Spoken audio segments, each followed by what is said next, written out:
Hello and welcome to another episode of the UCLA Bruins Insider Podcast. As always, I'm your host, Connor Moreno, lead writer for UCLA Bruins on SI.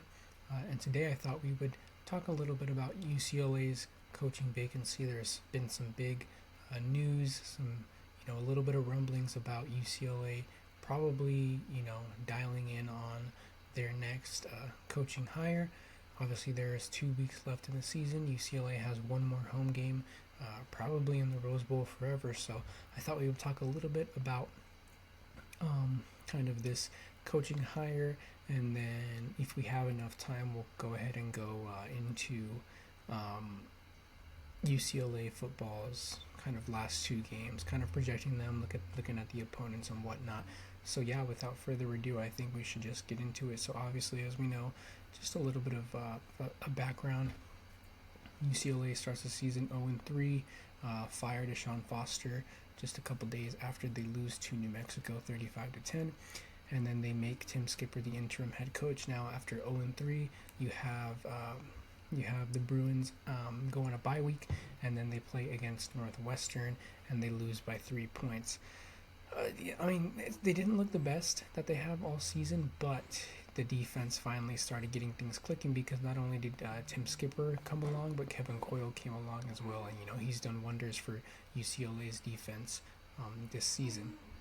So after that, they pull off this crazy streak of 3 wins in a row, one of them being against number 7 Penn State. Ironically, James Franklin gets fired soon after that, but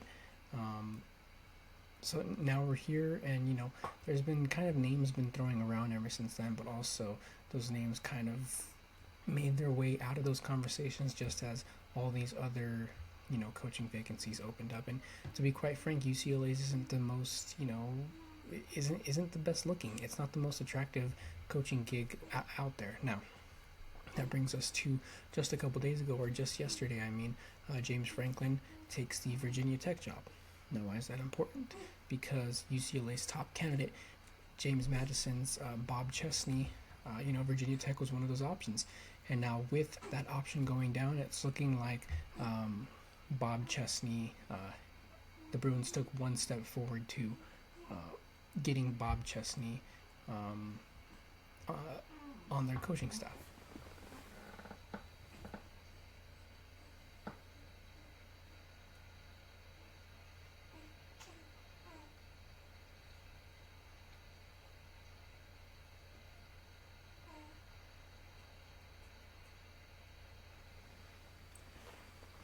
The rumblings about Bob Chesney kind of hit mainstream a couple days ago when on Saturday's kind of CBS sports coverage, Rick Neuheisel, which ironically is the father of current offensive coordinator Jerry Neuheisel, kind of broke the news that he's hearing Bob Chesney to UCLA.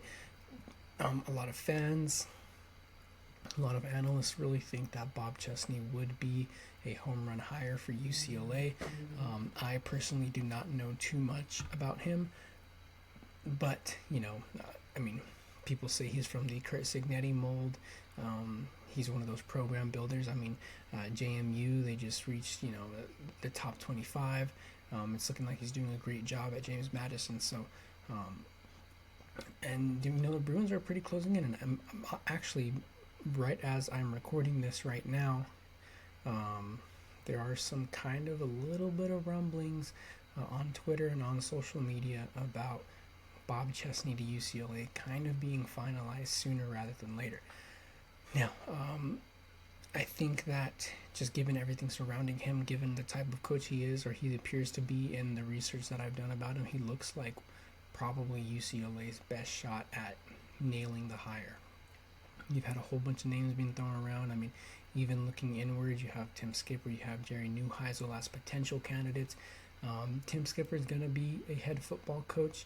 I just don't think it's going to be with UCLA. He's probably going to be a pretty good group of 5 head coach, I would imagine. He's done a tremendous job with UCLA this season, and Saturday's Rose Bowl class is going to be his last home game as the Bruins head coach, which is, we're going to talk about a little bit more later, but yeah, unfortunate.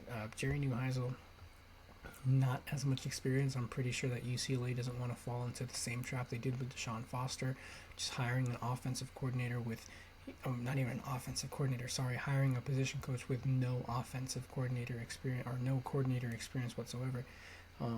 Jerry Neuheisel actually now has more coordinator experience than Deshaun Foster did before he got hired, but it's a really good story. I think maybe he'll be offensive coordinator for Bob Chesney, and he'll work his way up the college ranks there. He still said that UCLA is his dream job, so who knows.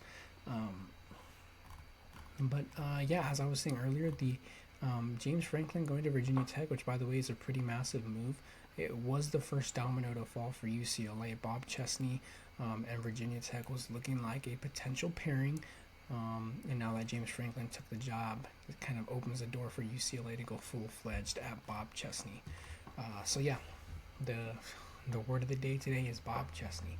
And with that being said, let's go ahead and go into UCLA's next couple of opponents. Obviously, you could look up who they are, but it's Washington and USC. I just wanted to talk about just kind of looking forward and how they've done. So Washington is coming off a pretty big win. Entering Saturday, they were just coming off a 13-10 upset loss to Wisconsin. And then they responded by dominating Purdue 49-13. They were ranked 23rd before they lost to Wisconsin, and after they lost, they got completely wiped off of the AP Top 25, not even receiving a single vote. But after kind of just dominating Purdue, they're back on the AP Top 25. They just received 8 votes. It really wasn't that much. They're not exactly another ranked opponent, although they used to be a ranked opponent, but regardless, UCLA's remaining schedule is looking daunting. I think on the FPI, UCLA's remaining schedule is 9th in the country, dropped down from number 1. Of course, after you play Ohio State and Indiana, your strength of schedule is going to drop a little bit. But and the Bruins obviously hosting Washington on Saturday, 7:30 p.m. Pacific time on NBC.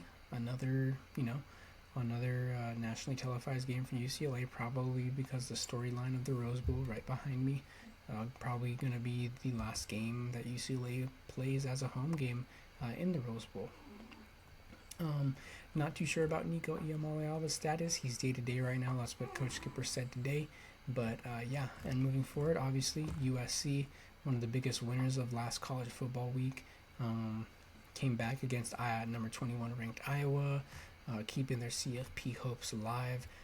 Who really knows who's going to play against USC? For UCLA, Luke Duncan might make an appearance. Matt and Iamaleava might also make an appearance. But I do think that USC is going to be playing for a lot more than the Bruins are in their final week when they match up. So that's going to be today's episode. Thank you for watching, and thank you for listening to another episode of the UCLA Bruins Insider Podcast. We'll see you tomorrow.